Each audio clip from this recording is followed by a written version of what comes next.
Hello, everyone, and welcome to the Happiness Journey with Dr. Dan podcast, where every journey is worth living. My name is Dr. Dan, and I'm your host for today's episode. I'm a bilingual neuro-linguistic programming and cognitive behavior psychotherapist specializing in anger management issues, both court-appointed and private, marriage and relationship coaching, dissociative disorders, narcissistic personality disorders, depression, anxiety, dream analysis, and also provide life, business, and retirement coaching support. I provide individual one-on-one sessions in both French or English, and also do group settings. If you need any assistance, reach out to DMB Therapy and Coaching Services at 301-325-1550, and our website can be found at lifecoachddanamzallag.com.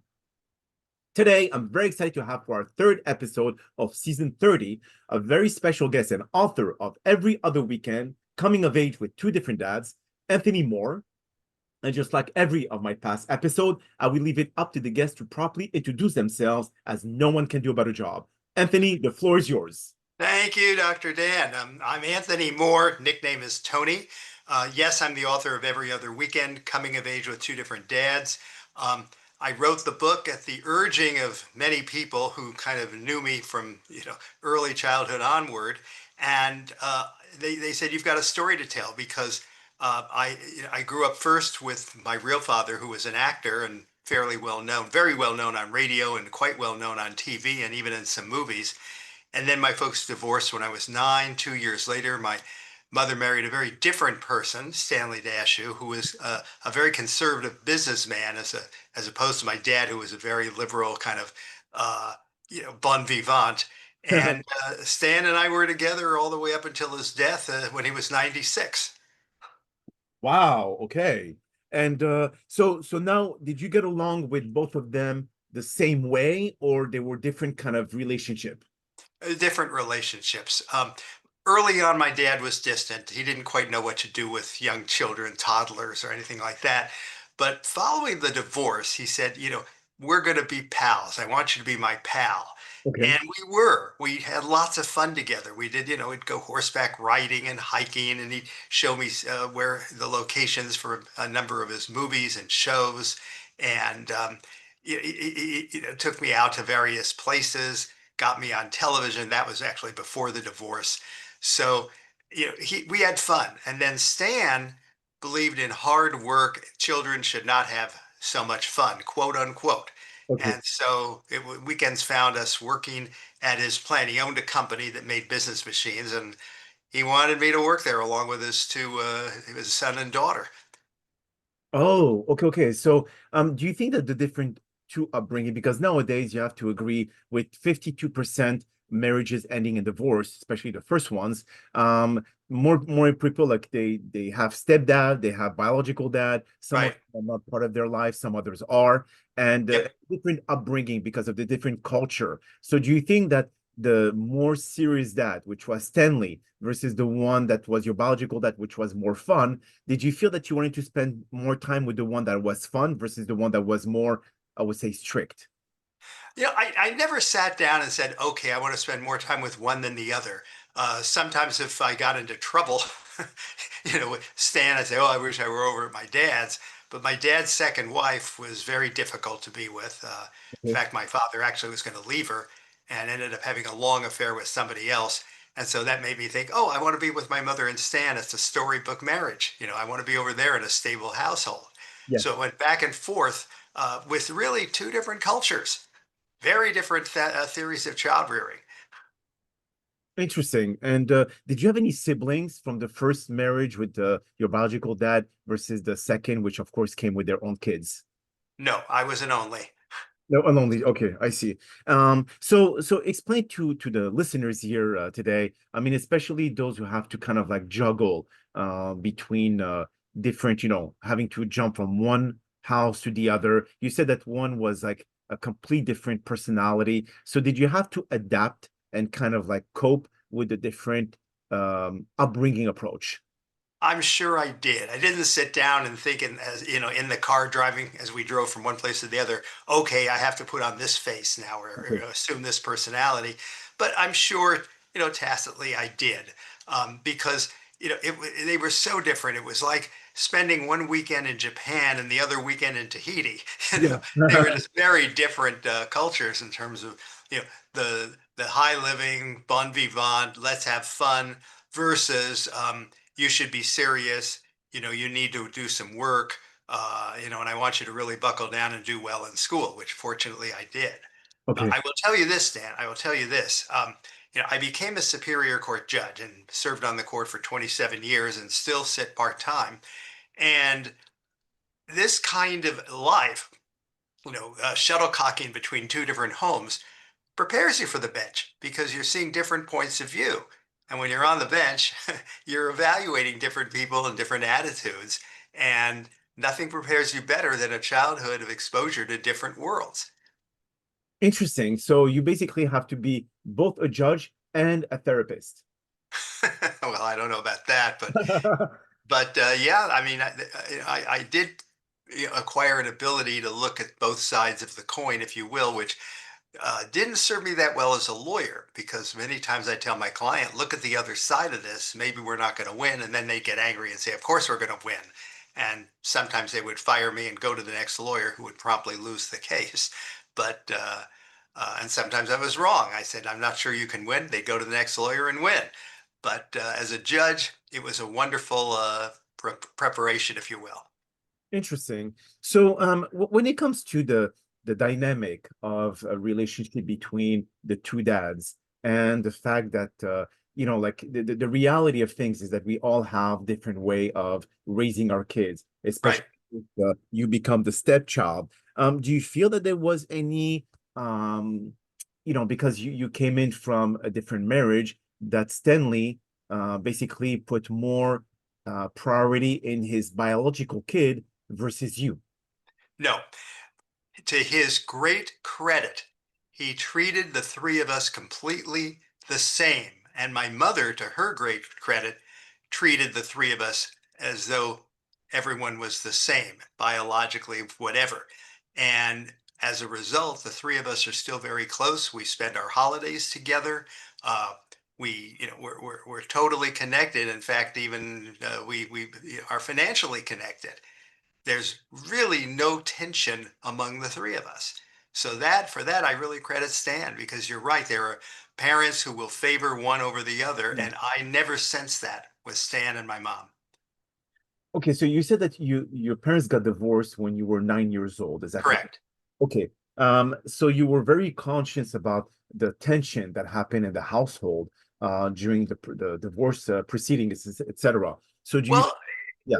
Dan, I was what, 7, 8, 9, all of this.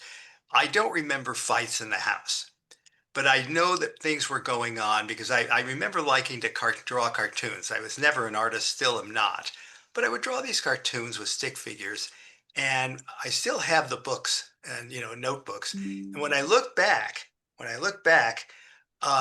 what I see is when the adults are talking, flames are coming out of their mouth or out of their ears. Yes.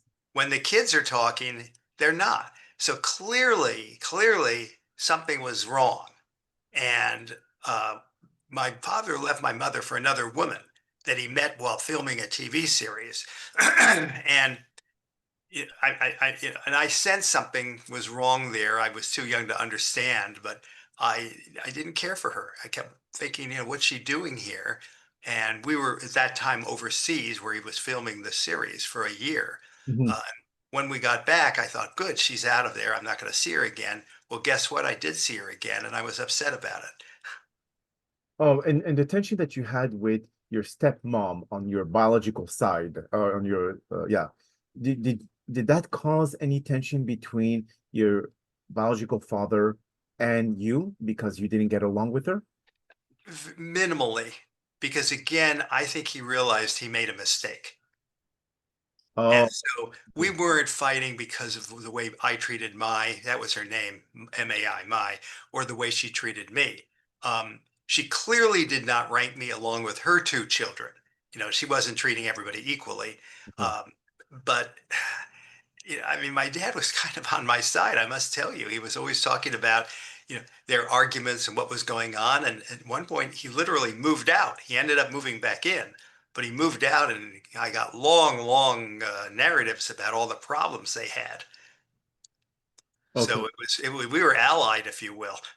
Yes, yes. And is he still married to her? Oh no, he died young. He died at 54, and she died 10 years later in a car accident.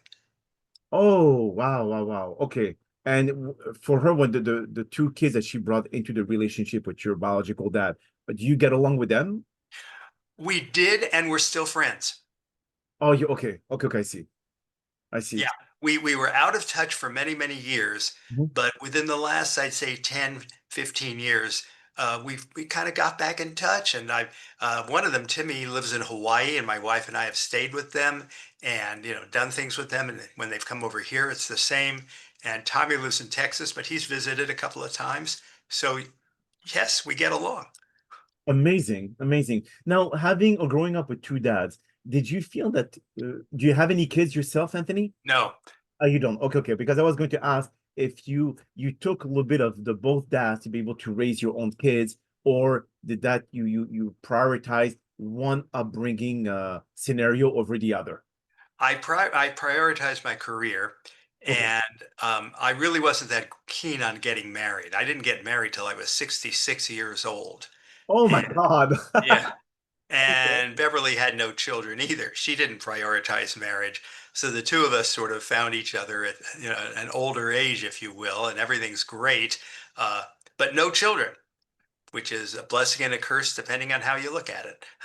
Well, yeah, I mean it's obviously like, at 66, I'm not sure if you have the same amount of patience No, than no, you you don't. prior, but now with what's everything's going on, like okay, let's go and speak a little bit more in the professional aspect. You were a Supreme Court judge, is that correct? Superior court Okay, okay, judge. superior, okay. And That's the trial court in California.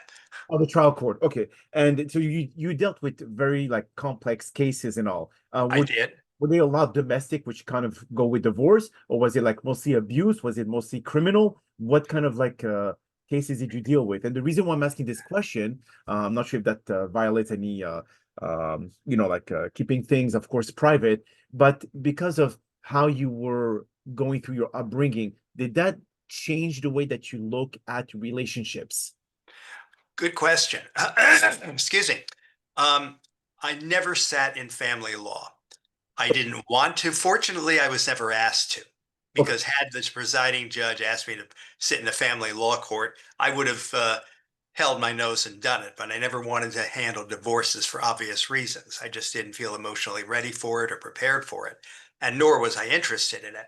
But I heard civil cases, criminal cases, mental health cases, and I got to tell you, um, you know, divorces and the fallout from divorce carry over to those areas. I've had criminal cases involving spousal abuse. Mhm. I've had civil cases that involve spousal abuse, believe it or not. Mental health cases where it stemmed from a case of spousal abuse or mistreatment, whatever. Uh, so you can't get away from it. Wherever you're sitting, you're going to see problems with children, with the parents, with families. This occurs. And I've had cases where the father was a patriarch. He owned a company. Uh, there were three children. One child wanted to be an artist. He didn't care about the business, but he wanted income from it. The next child, of course, wanted to be in the business and would ultimately become president. And the third didn't care one way or the other. And how do you handle that? If all three want income from the business, but one guy becomes president of the company and says, "Look, I'm doing all the work. I should have all the money." Yes, And yes, yes. suddenly you've got a lawsuit on your hands. I've seen those cases more than once. Wow. And so is it complex for you? I mean, obviously you have to see all the proof. You have the prosecutor attorney, you have the defense, Yep. etc. So they all try to be able to make their client win. So obviously they're gonna always defame the character of the other person. So when it comes to that, how long or how much does it take for you to be able to really figure out where to put more who should win the case, basically? I mean, now I'm just kind of curious in the legal system how it is. Depends on the evidence. I mean, there's no one answer to that. And in terms of whom you believe, Yes. just because the governor of California gave me a robe and said you're a judge doesn't mean I can tell every time who's lying or who's not. Yes, Uh, exactly. you do your best to try to evaluate the credibility and make the call. And I will tell you, sometimes the hardest cases are the traffic tickets. where there's no one, there are no documents, there's nothing out there, no witnesses other than the motorist and the police officer. And one says you were speeding, the other says I was not. How do you figure that one out? If the two people are good people and they sound, both credible, you've got to make the call. Now, under the law, in a criminal case, you have to be satisfied beyond a reasonable doubt. In a civil case, it's a lower standard, but you have to find it's more likely than not that the plaintiff is going to win. So if you're in equipoise, if you really don't know which way to go, the defendant's going to win. That's the burden of proof. And And many times that's what you resort to in making a decision. but it comes to on which part is it for the prosecutor or is it for the defendant? Because if there's no witness, how can they conclude who Well, actually? there are witnesses, all right. I mean, in the simple traffic ticket case, you've got the police officer, he's a witness. You've got the motorist, he's a witness, but you have nobody else. In a more complicated case, you're going to have people who saw the incident, who were related to the people, good friends of the people, heard what the parties said to each other before the lawsuit started. So you're going to get more involved, more deeply into the facts. Very often you have letters that are written, documents, emails, and those help you because documents are a route into a person's mind. Interesting. Okay. I mean, I love the law, but as you know, I mean, the system sometimes it can be a bit difficult to really understand. And you as Sure. a judge, it's very hard to be able to wrap your mind around if there's not enough evidence, there's not enough proof, where do you go and make I would say a viable conclusion about the judgment and who is going to win and can it be just dismissed because there's not enough proof? Yep. Yep. It's not easy. It's not Okay, easy. 27 But years. fortunately, as I said, I never wanted, if I could go back to getting born and say how do you want to have how do you want your life to run, I would not say I want my folks to get a divorce. It was Yeah. a traumatic experience, and I did have a lot of PTSD because of it. On the other hand, the experience I think was really good preparation for being a judge. Oh, okay, I see. Interesting. And so when it comes to the fact that taken everything in your life in a personal matter and the way that you were raised, etc., do you feel that this experience made you a better judge? Yes. It Oh, no has. question about it. No question. I think I'm much better because of it.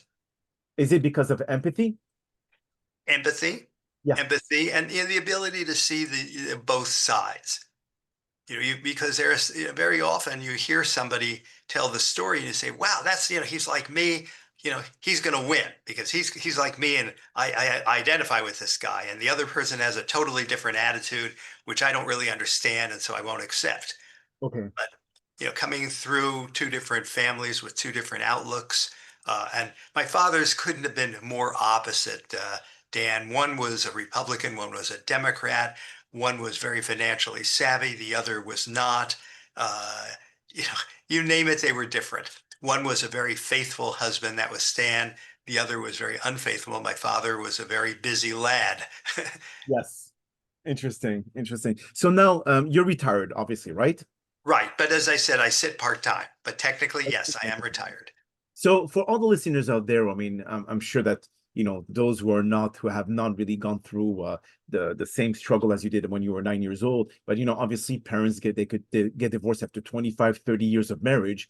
For those kids who actually are raised in that I would say complex and sometimes toxic environment because of one parent feeling more resentment towards the other, either because of having an affair or because of domestic abuse, whatever it is. How can the kid cope with having to deal with all this toxicity without eventually dealing with childhood trauma?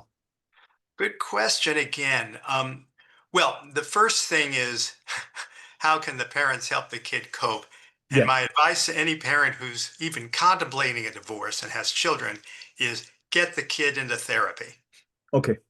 I don't care how well, the child reacts. I don't care if they take the divorce with the height of alacrity. Get them into therapy. Okay. I wish my parents had done that, but back then to go to see a psychologist is to admit you're crazy. Yes, that's correct. That Yeah. is correct. And And so don't hesitate. That's the first thing. As okay. far as advice to the child, they're still your parents. Okay. They don't love you any less, we hope. Um, and just, go with the flow as best you can.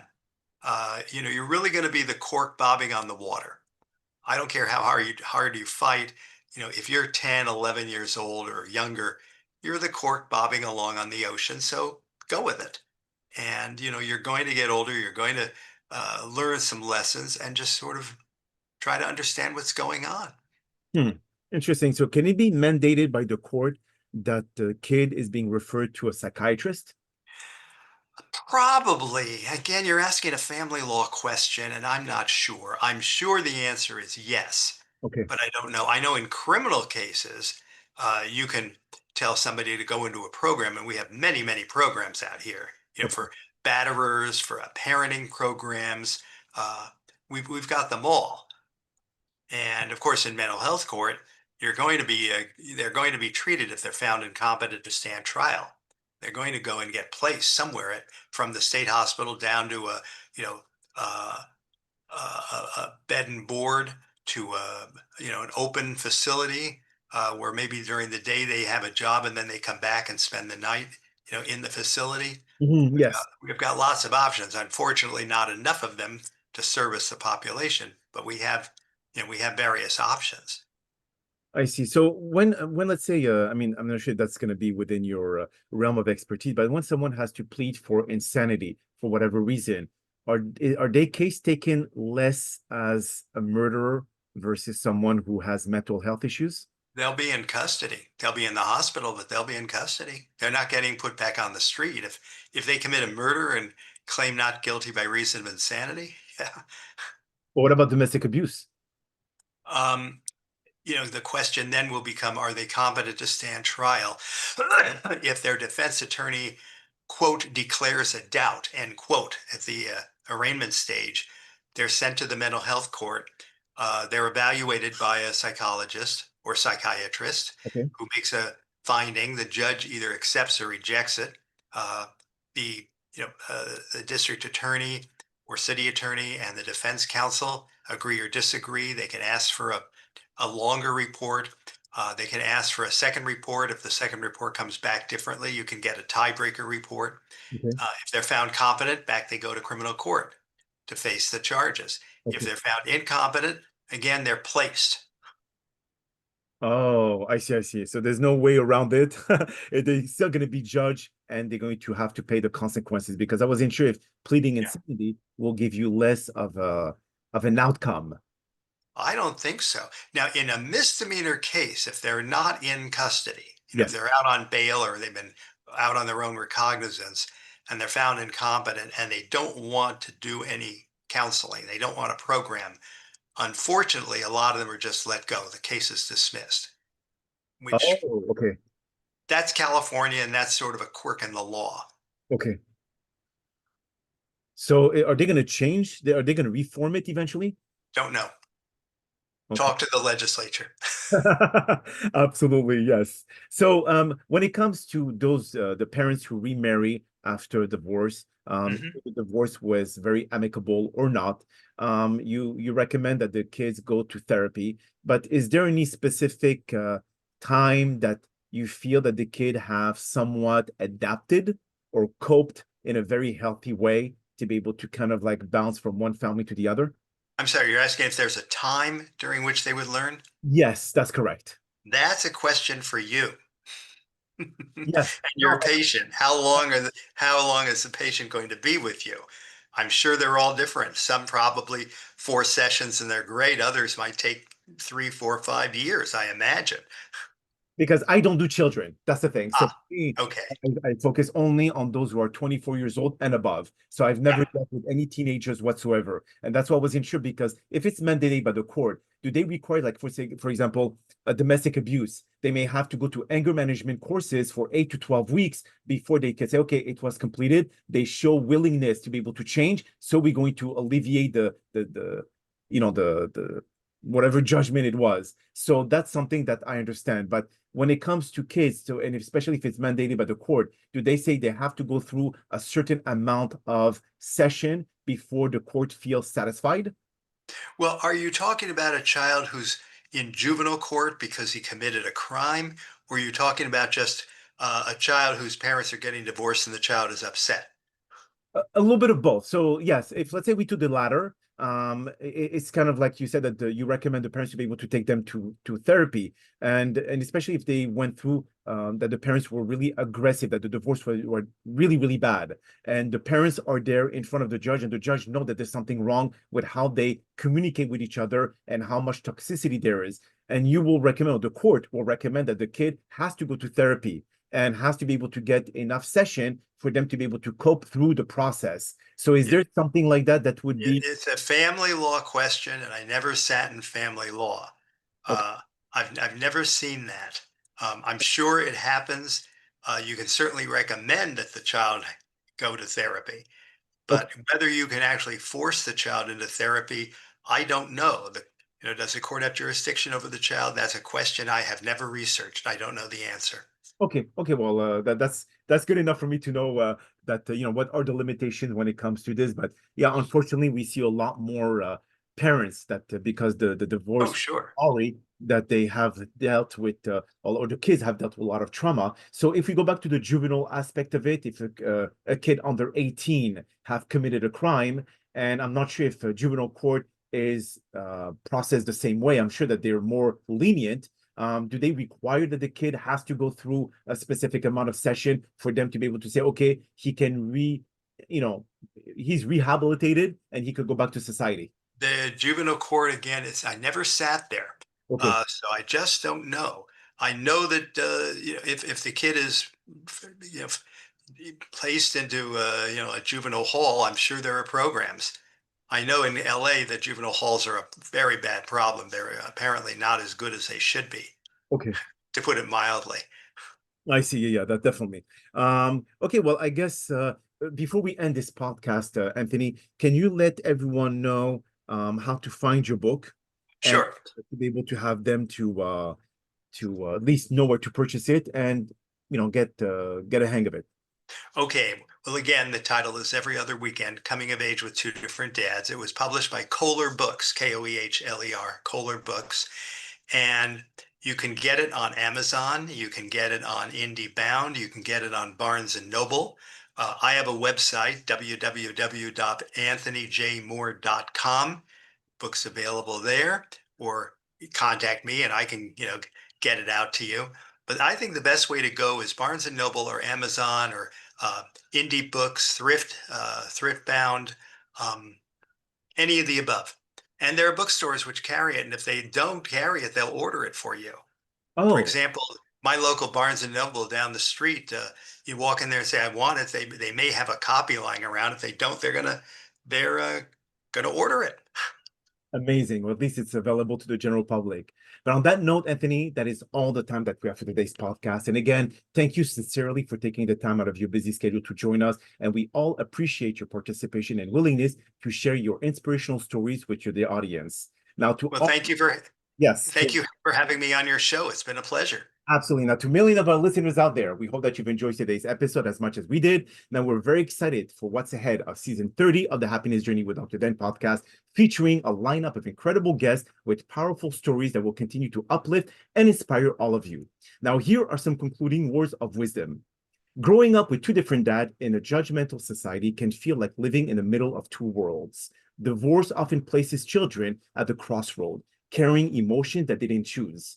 Yet, within that challenge lies resilience, the ability to see love and family in many forms. Society may judge, but your journey proves that family is built on care, not conformity.